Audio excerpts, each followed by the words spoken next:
استوى. وهنا وقع بعض المفسرين بخطأ في معنى استوى. استوى في اللغة إذا قالت العرب استوى يعني على وارتفع، على وارتفع، هذا في اللغة العربية، وليس معناه استولى. ومنه قولهم قد استوى بشر على العراق من غير سيف أو دم مهراق، يعني استولى. وهذا لا يكفي في الاستيلاء فقط، لأن الله في علمه وقدرته واستيلائه على كونه ليس فيها صفة تميز الاستواء على العرش، وإنما لا يميزه إلا العلو والارتفاع. ولهذا قرر السلف وأهل السنة والجماعة في قوله تعالى الرحمن على العرش استوى، لكنه استوى على العرش أي على وارتفع عليه، ومنه إثبات صفة العلو لله تبارك وتعالى. إليه يصعد الكلم الطيب والعمل الصالح يرفع. وهذا ملحظ الخطأ في المخالفين لأهل السنة ولمنهج السلف حينما فسروا استوى باستولى، لأنك ما جبت معنى جديد. إذا قلت ثم استوى على العرش استولى عليه، هو مستول على كل شيء، بمعنى آية الملكية قبل له ملك السماوات والأرض يحيي ويميت وهو على كل شيء قدير، ثم قال وهو بكل شيء عليم، خلق السماوات والأرض. فهذا كله في جانب الاستيلاء عليها والتصرف والملك فيها. لكن يوم خلق السماوات والأرض وانتهى من خلقها على وارتفع علوا يليق بجلاله على عرشه تبارك وتعالى. والله سبحانه مستو على عرشه استواء يليق بجلاله وعظمته، وليس استواءه كاستواء المخلوقين. فاستواءه ليس مثلا استيلاء ملك من ملوك الدنيا على العرش مثلا، أو استوائه عليه، ولله المثل الأعلى. تعالى الله عما يصفه به الواصفون علوا كبيرا مما لا يليق بجلاله وعظمته. ومع هذا في الاستواء لا نكيف، لا نمثل، ولا نشبه، وإنما نثبت صفة الاستواء. وإذا جاءنا قائل كيف استوى نقول الله أعلم. ولهذا الإمام مالك وضع هذه القاعدة الذهبية: الاستواء معلوم دلت عليه النصوص في القرآن والسنة واللغة العربية، والكيف مجهول، والإيمان به واجب، والسؤال عنه بدعة. وقال لصاحب السؤال: وما أراك إلا صاحب بدعة، وأخرجه، لأن بعض الناس يريد من العالم أن يستجره إلى أمور تخالف الشرع أو النقل. نقف عند إثبات صفة الاستواء. Bagaimana pendapat orang mengatakan bahwa Allah itu ada di mana-mana, Allah ada di hati? Ini pemahaman yang sesat dan menyesatkan. Allah mengatakan dalam Al-Quran, Ar-Rahmanu ala istawa, Allah bersama di atas arsy. Sampai Nabi bertanya kepada budak, Aina Allah, di mana Allah? Jawab fis sama, di atas langit. Di atas langit artinya di atas langit yang ketujuh, di atas sidrah, di atas arsy Allah itu. Wa manana, siapa aku? Anta Rasulullah, engkau Rasulullah. Kata Nabi SAW, a'tiqha fa innaha mu'minah, merdekakan dia karena dia seorang mukminah. Hadisnya sahih, diriwayatkan oleh Imam Muslim. Jadi nggak boleh mengatakan Allah di mana-mana, dan ini menghina dan melecehkan Allah. Karena kalau dikatakan di mana-mana berarti ada di tempat yang suci, ada tempat yang mana? Tempat yang kotor. Ta'ala Allahu amma yaquluna uluwan kabira. Allah Maha Suci, subhanallah. Kita wajib menetapkan di tempat yang mulia yang Allah sendiri menetapkan demikian. Allah yang menetapkan, Allah di atas arsy. Arsy ini makhluk Allah yang paling besar dari seluruh makhluk ini, paling besar arsy-nya Allah. Maka Allah menyebutkan dua dalam Al-Quran, arsyun azim wa arsyun karim. Arsy yang maha besar, arsy yang maha mulia. Arsy Allah itu dibandingkan langit dan bumi, kecil langit dan bumi. Umpamanya arsy ini seperti padang pasir yang sangat luas, langit dan bumi 7 ini seperti 7 gelang yang dilemparkan di tengah padang pasir. Arsy-nya Allah itu besar. Makanya Allahu Akbar, Allah itu maha besar. Sekarang permasalahan sedang hangat. Di mana Allah di arsy? Bagaimana memahaminya dan sebagainya? Itu semua punya keyakinan Allah itu mujidul wujud. Allah yang paling tinggi, tidak sama dengan makhluk. Karena kaidah dalam ilmu tauhid, ketika akan memahami Allah, harus ada kaidah tanzihun min sifatil makhluk. Allah mesti dibebaskan dari sifat-sifat makhluk. Dibebaskan dari sifat-sifat makhluk. Tidak boleh sama. Sebab kalau Allah sama dengan makhluk atau di bawah makhluk, itu artinya ketuhanan sifat uluhiyah Allah itu hilang di situ. Makanya kita menolak misal, ya maaf, Tuhan lebih daripada satu. Karena yang lebih daripada satu sifat makhluk. Makhluk itu dilahirkan dan melahirkan. Sedangkan sifat Allah mesti beda dengan makhluk. Lam yalid walam yulad. Jadi ketika ada yang mengakui Tuhan, Tuhannya sempat dilahirkan, atau lebih daripada satu, kita tolak. Karena itu sifat makhluk. Apalagi yang lebih lemah daripada makhluk. Misal, baik Tuhan berwujud manusia. Mesti pada perbedaan antara manusia dengan Tuhan. Misal, Tuhannya dari patung. Patung aja dibuat manusia. Patung lebih lemah daripada manusia. Bagaimana mau dijadikan sebagai Tuhan? Anda yang bikin, Anda yang nyembah. Lah bagaimana di sini? Lemah sifatnya di situ. Karena itu ketika beda sifat dengan makhluk, itulah yang disebut dengan khalik. Itu yang disebut dengan khalik. Di antara sifatnya apa? Nih, karena makhluk itu menempat. Allah Subhanahu wa Ta'ala tidak disifati dengan sifat-sifat makhluk. Sekalipun dikatakan itu, tapi tetap jangan dipahami sebagai sifat makhluk. Misal, kita ambil dari pendapat yang sangat populer. Sekarang ada 2 pertentangan. Asal keduanya itu bagus.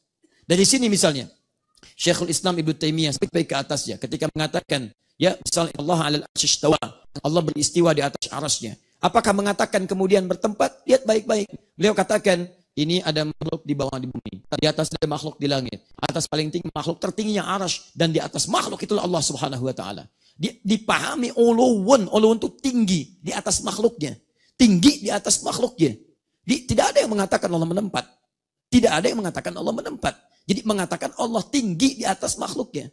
Persis sama Al-Asy'ari mengatakan Allah tidak menempat. Allahu kana walam yakun lahu makan. Tidak ada tempat, karena yang butuh tempat itu makhluk. Sebetulnya dua-duanya bersamaan, punya irisan yang sama. Salafus saleh punya kesamaan dalam kesimpulan. Nah, hanya terjadi kasus-kasus kemudian. Entah siapa yang menghembuskan tiba-tiba, oh ini rame, ini muncul. Sampai mengatakan ini mujassim, ini bukan. Ada perbedaan teman-teman sekalian. Salah satunya apa? Lihat, ada di kemudian hari, hadis-hadis yang kalimatnya sangat sensitif. Ayat-ayat Quran yang tidak dipahami dengan kalimat biasa. Makanya kemudian di sini ada beda cara pandang. Yang ini umumnya jangan ditakwilkan. Sudah tempatkan seperti ayatnya saja begitu. Hadisnya demikian begitu. Contoh, misal, yadullahi fawqa aydihim. Tangan Allah di atas tangan yang lainnya. Apa kalimat yad di situ? Sudah. Yad, itu yad dipahami maknanya yad dalam bahasa Arab. Tapi bagaimana cara memahami dilekatkan pada Allah, jangan dipahami oleh kita. Dicukup ayatnya seperti itu, yakini dan pahami demikian. Selesai. Dia tidak menafsirkan dengan tangan, supaya tidak digambarkan tangannya makhluk dan sebagainya. Cukupkan sebagaimana pemahaman ayatnya. Allahu ma'lumun, Allahu ma'rufun, Allah dikenal, diketahui. Wassu'alu anha bid'atun. Bertanya tentang bagaimana, kaif, di situ memunculkan persoalan yang serius. Sehingga menghadirkan bid'ah akidah dalam kehidupan. Nah, ada persoalan lain ketika disebutkan, dia bertanya bagaimana. Contoh, saya pernah menyampaikan hadis ini. Yanzilu Rabbuna tabaraka wa ta'ala. Allah Subhanahu wa Ta'ala terjemahan tekstual. Turun yanzilu Rabbuna tabaraka wa ta'ala fi thulutsai akhir minal lail ila sama'id dunya. Diterjemahkan tekstual, Allah turun ke langit dunia setiap di sepertiga malam. Turun. Tiba-tiba ada yang memahami begini. Ustaz, kalau turun, apakah turun dengan sifatnya atau dengan zatnya? Kalau turun dengan zatnya, bagaimana memahaminya? Misal Ustaz tinggal di Jakarta. Ini ada yang di Papua. Papua dengan Jakarta kan bedanya 2 jam Ustaz. Ketika Allah turun di Papua, artinya di Jakarta kan belum subuh. Belum masuk waktu itu. Berarti Allah nggak turun di Jakarta Ustaz. Ketika kemudian waktu Jakarta muncul sepertiga malam, Papua sudah lewat Ustaz. Berarti Allah nggak ada di Papua. Bagaimana cara memahaminya? Nah, solusi yang pertama yang ini mengatakan, kamu jangan samakan dengan sifat makhluk. Jangan samakan turun ya turun, tapi atas sifatnya Allah Subhanahu wa taala. Yang ini Al-Asy'ari, pada orang seperti ini itu mesti bantu pemahamannya. Karena orang ini selalu menggambarkan visualisasi, bahaya kalau tergambarkan. Maka berikan solusi. Jika ada kalimat-kalimat seperti itu, takwilkan. Takwilkan itu dibawa kepada makna hakikatnya. Hakikat yang dimaksudkan, inti persoalan di hadis itu yang disampaikan. Contoh, inti hadis tadi apa? Inti hadisnya adalah Allah menurunkan 3 hal. Berupa rahmatnya. Dari rahmat itu Allah turunkan 3 jenis. 1, mengabulkan semua doa yang dipanjatkan. Awas, hati-hati. Yang kedua, memberikan permintaan setiap yang dimohonkan. Yang ketiga, memberi ampunan setiap yang memohon ampun. Sehingga ditafsirkanlah kalimatnya Allah menurunkan rahmatnya. Supaya tidak gambarkan di benaknya itu bagaimana Allah turun dan sebagainya. Inilah metode takwil untuk menghilangkan pemahaman-pemahaman supaya tidak ada menyatu dengan tempat dan dengan jasad. Ada yang menolak, nggak bisa, nggak boleh ditakwilkan, harus begini-begini. Antum nggak mungkin memahami seperti itu karena ada ayat-ayat yang ketika tidak dipahami dengan itu nggak bisa.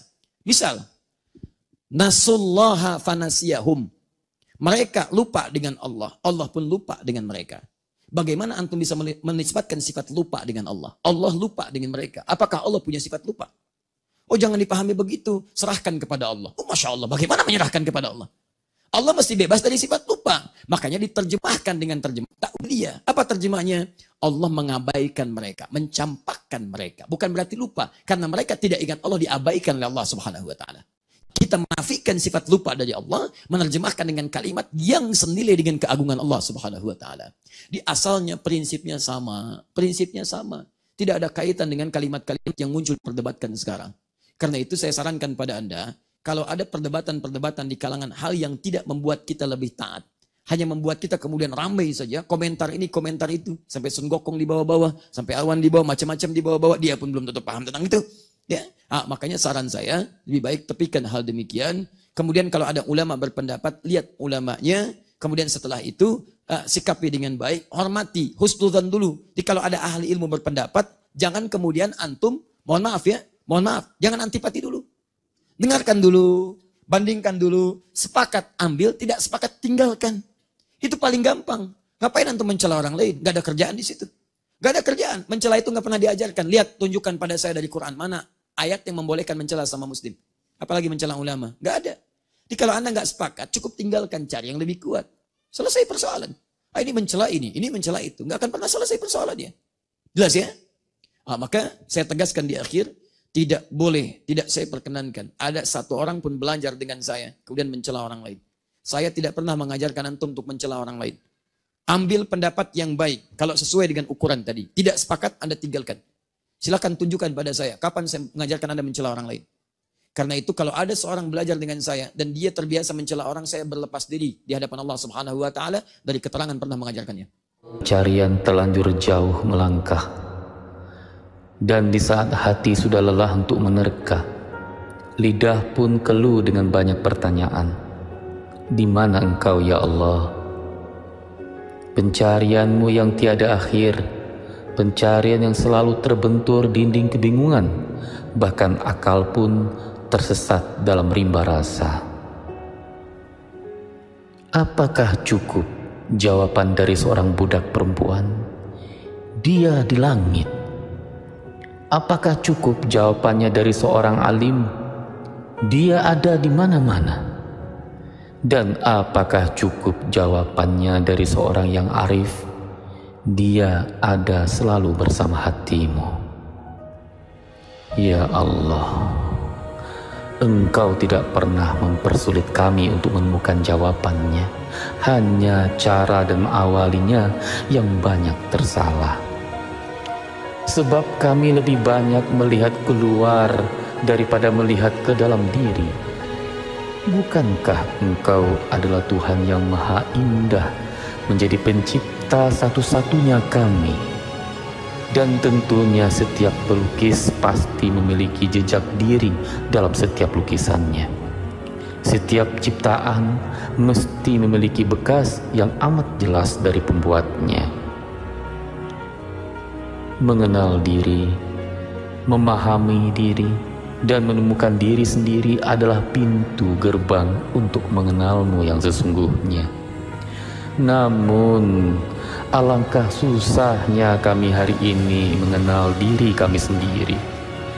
Apakah karena selama ini kami berusaha menyembunyikan keburukan dan kesalahan kami darimu ya Allah, dengan melupakan segala kesalahan, atau memasang sangka baik yang palsu kepadamu? Kami tahu dengan segala dosa demi dosa kami tahu dengan segala keburukan demi keburukan diri kami. Padahal mulai mengenal dan menyadari kesalahan dan keburukan adalah awal untuk mengenal diri kami sendiri. Namun kami masih berusaha berkilah daripadanya hanya dengan alasan kami masih hamba yang lemah. Dan sungguh kami hanyalah seekor lalat yang berusaha menjadi lebah. Dan andaikan pun kami dapat terbang seperti lebah dari bunga ke bunga, niscaya bukan madu yang kami dapat bawa, tapi sisa-sisa sampah di ujung kaki kami yang masih terbawa. Ya Allah, selama ini kami mencari dan mengenalmu dengan membawa ilmu dan amal yang kami banggakan, bukan dengan dosa dan kesalahan-kesalahan yang kami sesali di depanmu. Ya Allah, lepaskan diri ini dari segala rasa ingin dipuji, sebab pujian selain untukmu mematikan hati dalam memandang kesalahan-kesalahan diri, hingga buta terhadap jejak-jejakmu di sini. Akhirnya, apakah engkau di langit? Apakah engkau di mana-mana? Atau engkau di hati ini? Bukanlah menjadi pertanyaan yang butuh jawaban, namun pertanyaan yang butuh pembuktian. Cukuplah jadikan waktu di malam hari sebagai cara kami menemukan bintang, dan esoknya jadikan siang hari kami sebagai pembuktian adanya cahaya. Karena engkau adalah bukti yang tidak butuh pembuktian lagi, kecuali bagi kami yang tak pernah menemukan bukti keberadaan dirinya.